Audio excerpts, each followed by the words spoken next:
আমাদের সমাজে এমন কিছু মানুষ আছে যারা নিজের বিপদ দেখলে বললে আল্লাহ পরীক্ষা নিচ্ছে, আর অন্যের বিপদ দেখলে বললে আল্লাহ পাপের ফল দেখাচ্ছে। আসসালামু আলাইকুম। প্রতিদিনের রোজকার রুটিন রান্না বান্নার কাজকর্ম থেকে ব্লগটি শুরু করছি। আজকে ঝিঙ্গা দিয়ে ট্যাংরা আর শিং মাছ একসাথে করে রান্না করব। রান্নাটা অবশ্য আজকের নয়, গতকালকের। আমি আগের দিনের ভিডিও পরের দিন দেই, কারণ এডিট করা এবং ভয়েস দেয়া অনেকটা সময়ের ব্যাপার। তার উপর ছোট বাচ্চাকে নিয়ে এসব করতে হয়, তাই আজকে যে রান্নাগুলো করেছি এগুলো কালকে দিব, আর কালকেরটা আজকে। তো যাই হোক, গতকালকে এই তরকারিটা রান্না করার পর পিক তুলে আপলোড করেছিলাম। আপনারা রান্নাটার অনেক প্রশংসা করেছিলেন। শুধু এ রান্না নয়, আপনারা আমার হাতের বেশ কয়েকটা রান্নাই পছন্দ করেছেন। তো যারা আমার রান্নাগুলো দেখতে পছন্দ করেন তারা চাইলে আমার রান্নার ভিডিওগুলো নিয়মিত দেখতে পারেন।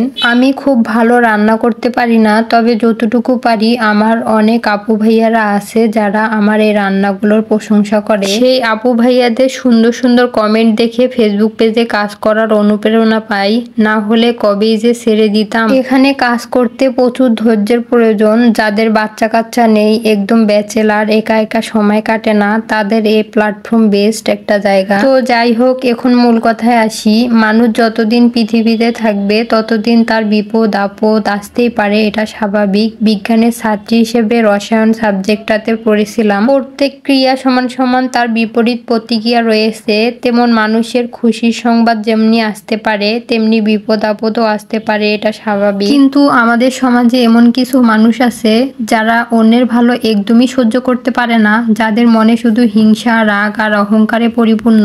বিশেষ করে গ্রামে এ ধরনের মানুষের অভাব নেই। এদের খেয়ে দিয়ে তো কোনো কাজ নেই, সব সময় অন্যকে নিয়ে সমালোচনায় ব্যস্ত থাকে। এ মানুষগুলো যখন নিজের কোনো বিপদ দেখবে তখন বলবে আল্লাহ আমাদের পরীক্ষা নিচ্ছে, আর যখন অন্যের বিপদ দেখবে তখন বলবে এরা না জানি কত পাপ করেছে, এজন্য আল্লাহ এদের পাপের শাস্তি দিচ্ছে। এ মানুষগুলো যখন অন্যের বিপদ দেখে এ কথাগুলো বলে তখন বিপদগ্রস্ত মানুষের মনে কতটা আঘাত লাগে এরা একবারও ভাবে না।